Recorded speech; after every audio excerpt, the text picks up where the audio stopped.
हृदय में से राम चले जाते हैं तो मनुष्य कामांध बन जाता है। गृहस्थ आश्रम को आज्ञा दी गई है वो दान करे, क्योंकि दान से धन शुद्धि होती है। दान से धन शुद्धि तो होती है, लेकिन मन शुद्धि नहीं होती है और तन शुद्धि भी नहीं होती है, पुण्य भी नहीं मिलता है। जो कोई ये समझे कि दान से पुण्य मिलेगा तो पुण्य कभी प्राप्त नहीं होगा, धन भी प्राप्त नहीं होगा, ईश्वर तो प्राप्त होगा ही नहीं। धन शुद्धि अवश्य होगी, उतनी धन शुद्धि होगी जितना धन आपने अपने दसों नफों से कमाया है। पाप की कमाई से अगर दान करते हैं तो धन की शुद्धि नहीं होती।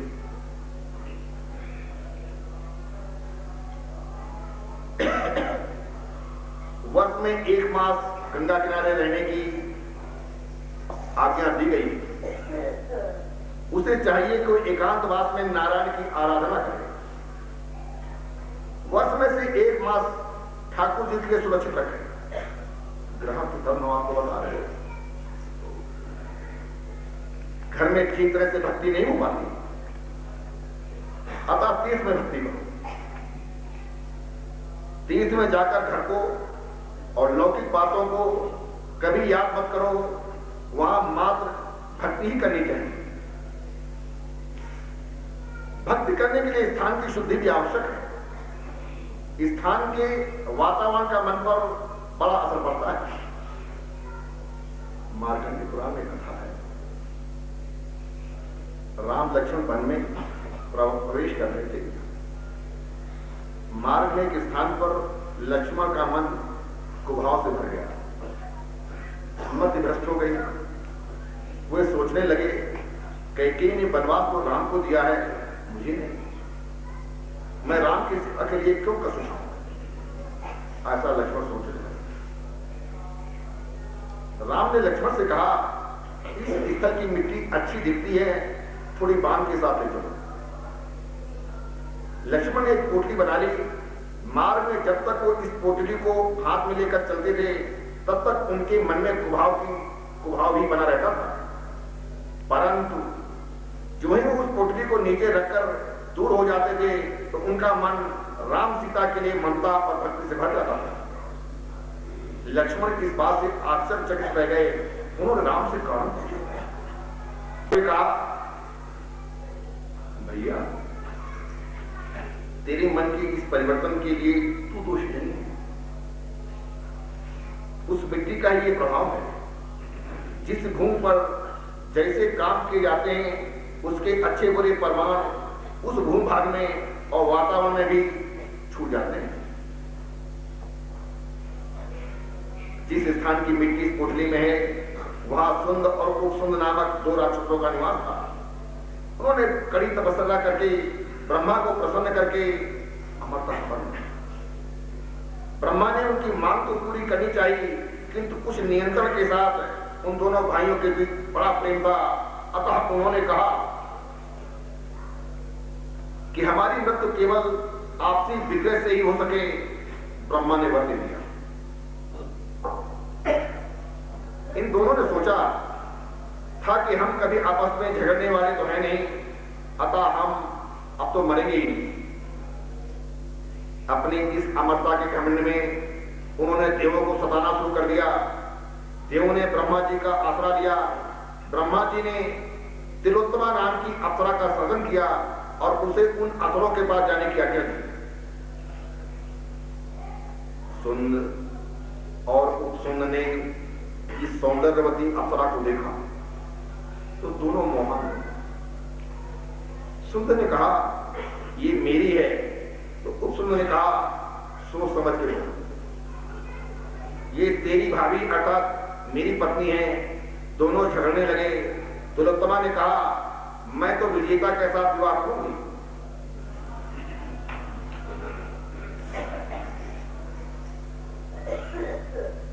मैं उन दोनों भाइयों से तो उन दोनों भाइयों ने विजेता पति के लिए ऐसा घोर युद्ध किया कि दोनों मर गए। दीप शिखा समझो तन मन जन होश पतंग भजिए राम रघुनायक करिए सदा सत्संग। वो स्वामी जी इसलिए आगाह करते हैं, दोनों मन है, दीप शिखा सम युवतितन, मन जन होश पतंग, भजिए राम रघुनायक, करी सदा सत्संग।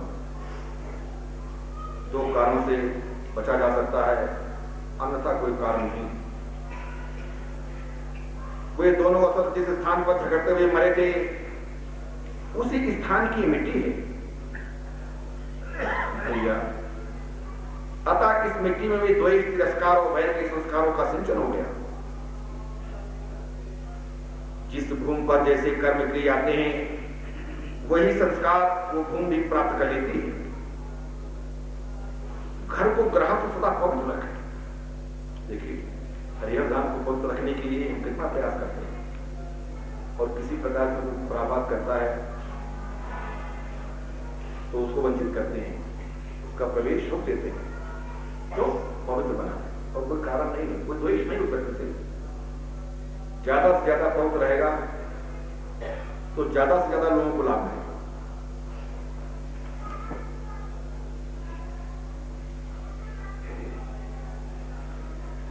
लोग माथेरान सैर करने के लिए जाते हैं, किंतु ये नहीं सोचते कि अपने माथे पर रान यानी ऋण कितना बढ़ गया है।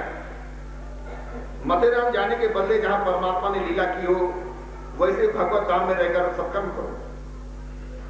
भगवत धाम में रहकर सत्कर्म करो, कथा है, कीर्तन है, सेवा है, साधु सेवा है, नारायण सेवा है, परोपकार है, स्वाध्याय है, आत्मचिंतन है, ब्रह्म चिंतन है, पवित्र तीर्थ में रहकर। उसके प्रमाण हमारे महापुरुष हैं। जहां जहां वो गए, हम स्वयं तो नहीं जानते कि कौन सा तीर्थ पवित्र है और कितना पवित्र है, लेकिन जो महापुरुष गए हैं उनका हमें अनुसरण करना है। यही कारण है कि आदिगुरु शंकराचार्य जहां जहां गए, आज लाखों लोग जा रहे हैं, देश विदेश से लोग जा रहे हैं, परम पवित्र, तो स्थान भी परम पवित्र है, आज भी परम पवित्र है। गृहस्थ को पितृ श्राद्ध भी करना चाहिए। दशरथ के श्राद्ध के प्रसंग पर सीता जब वशिष्ठ को भोजन परोस रही थी, तो उसे वशिष्ठ ने दशरथ के दर्शन हुए। पवित्र ब्राह्मण के माध्यम से पितर घर पर आते हैं, और पवित्र ब्राह्मण के माध्यम से भोजन कराते समय इस बात का विशेष ध्यान दिया जाए कि पवित्र ब्राह्मण को ही आप भोजन करा रहे हैं। पवित्र ब्राह्मण के हाथ श्राद्ध कराया जाए। काम का मूल है संकल्प, अतः संकल्प का त्याग करके काम को जीतना चाहिए। कम से कम आप संकल्प करेंगे, उतना ही ज्यादा आप काम विजयी होंगे। इसलिए कम बोलेंगे, कम संकल्प, मन मौन हो जाएगा तो आप निसंकल्प हो जाएंगे, संकल्प होगा ही।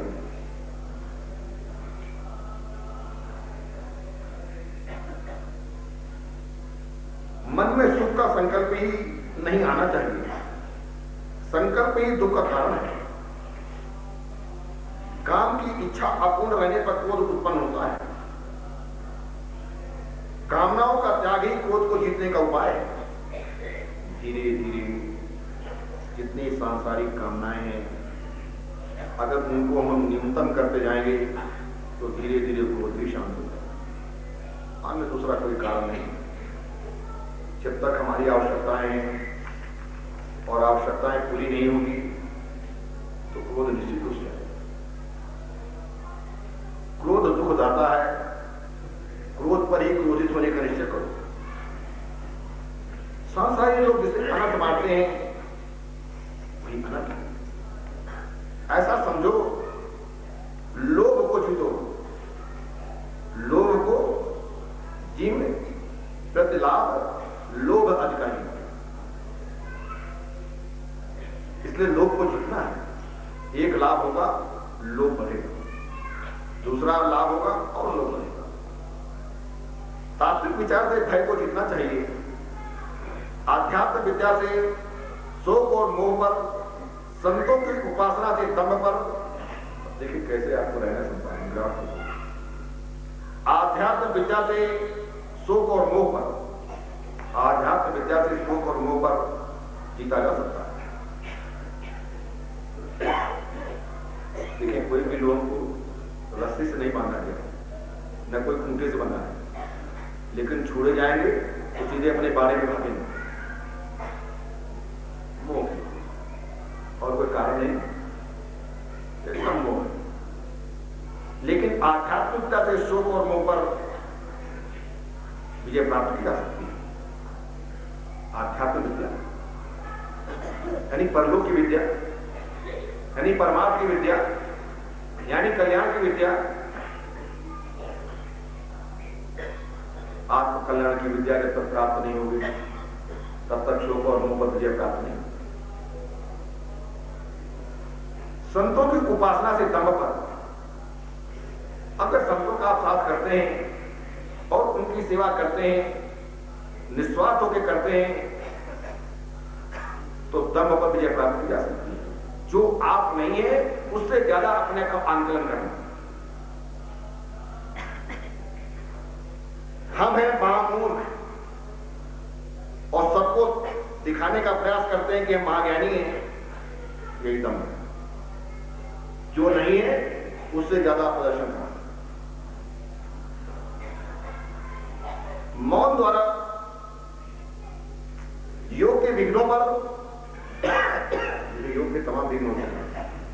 जब भी आप परमात्मा की तरफ चलने का प्रयास करेंगे तमाम विघ्न आएंगे,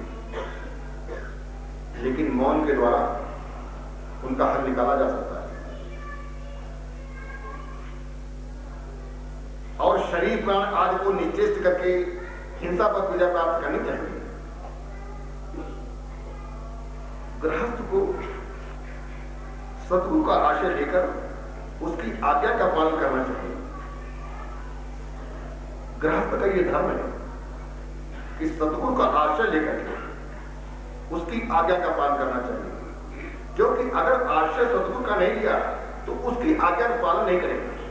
जो कोई भी सद्गुरु की आज्ञा का पालन नहीं करता, प्रमाण है कि उसने आश्रय नहीं लिया, आश्रय उसका अन्य कहीं नहीं। सात्विक भोजन, स्थान, सत्संग से निद्रा को पराजित करना। देखिए सत्संग से ही प्राप्त होगा। ग्राहक सत्संग से क्या प्राप्त कर सकता है? सत्संग में जब आते हैं तो सात्विक भोजन होना चाहिए, नीरस भोजन। सात्विक यानी नीरस भोजन। स्थान और सत्संग में निद्रा को पराजित करना।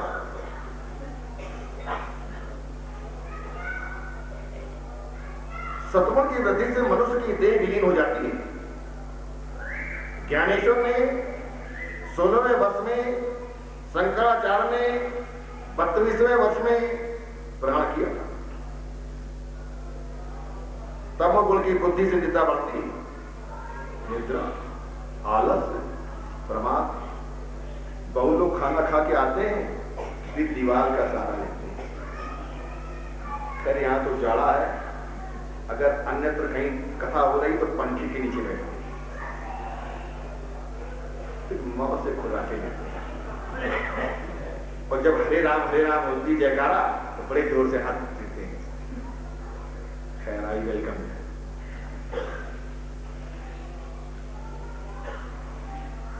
सद्गुण की वृद्धि से नींद उड़ जाती है।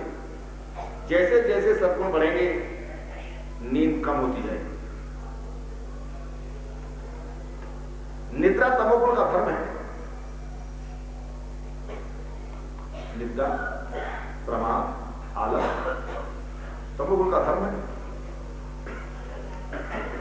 सदाचार, संयम, सात्विक आहार, विहार, आचार आदि से सद्गुण बढ़ता है। निद्रा तमोगुण का धर्म है। सद्गुण की वृद्धि से प्रभु मिलन की आतुरता भी बढ़ेगी। जैसे जैसे आपका सद्गुण बढ़ेगा प्रभु मिलन की आतुरता बढ़ती जाएगी। हर रोज भगवान का ध्यान करो। ध्यान करने से ध्यान करने वाले में ईश्वर की शक्ति आती है। ध्यान करने वाले में ईश्वर की शक्ति आती है। लोग तो अपने बेटा और बहू का ध्यान करते हैं, करना चाहिए भगवान का, कर रहे बेटा और बहू का, विडंबना है।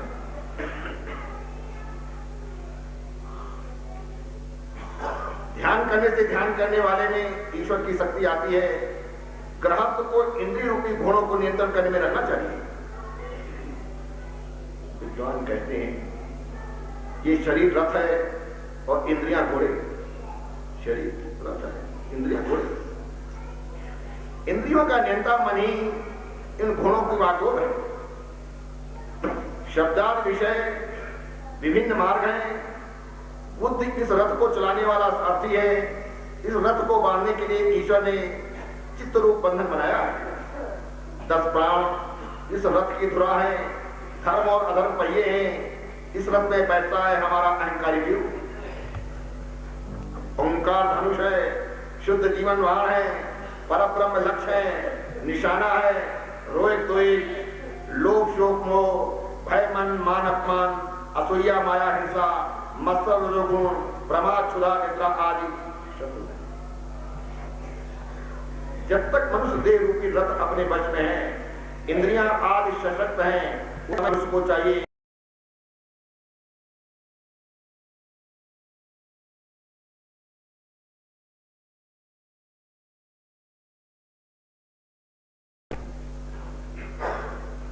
वेद में 2 प्रकार के कर्म बताए गए हैं। प्रवृत्ति कर्म से मनुष्य संसार में वापस आता है, निवृत्ति कर्म से मोक्ष प्राप्त करता है। मैं कमाता हूं ऐसा अभिमान गृहस्थ को नहीं रखना चाहिए। द्रव्य मेरा है ऐसा भी अभिमान मत रखो। द्रव्य सभी का, जो भी धन संपत्ति आपकी है उसमें सबका हिस्सा है। जीवों का भी है, भूतों का भी है, मनुष्यों का भी है, पशु पक्षियों का भी है, साधुओं का भी है। जितने भी जीव है सबका हिस्सा है। पिता ऋण है, पितरों का भी है। गृहस्थ भावादर्श सिद्ध करें, पति पत्नी सत्संग करें। देखिए ये सलाह दी जा रही है, पति पत्नी साथ साथ सत्संग करें। क्योंकि आप सत्संग करके जाएंगे और घर में जब घर में पहुंचेंगे तो वो क्रोध में बैठी होगी और जब झगड़ा करेगी तो प्रसन्न हो जाएगा। एकांत में बैठकर हर कीर्तन, एकांत में बैठकर हर कीर्तन करना चाहिए। कीर्तन से कई के दोषों का विनाश होता है।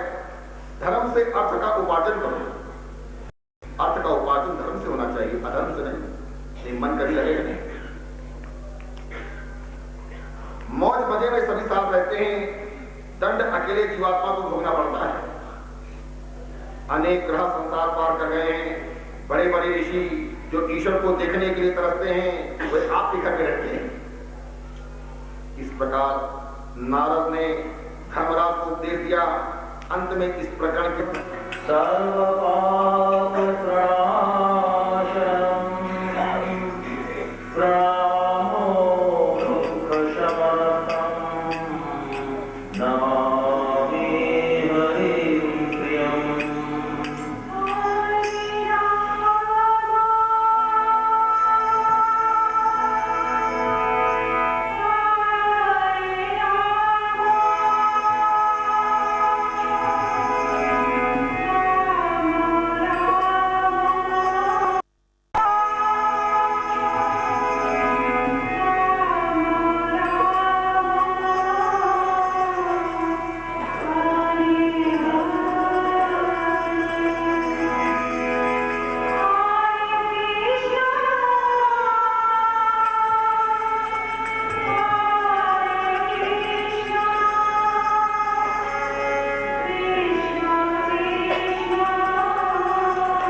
साइड से आई।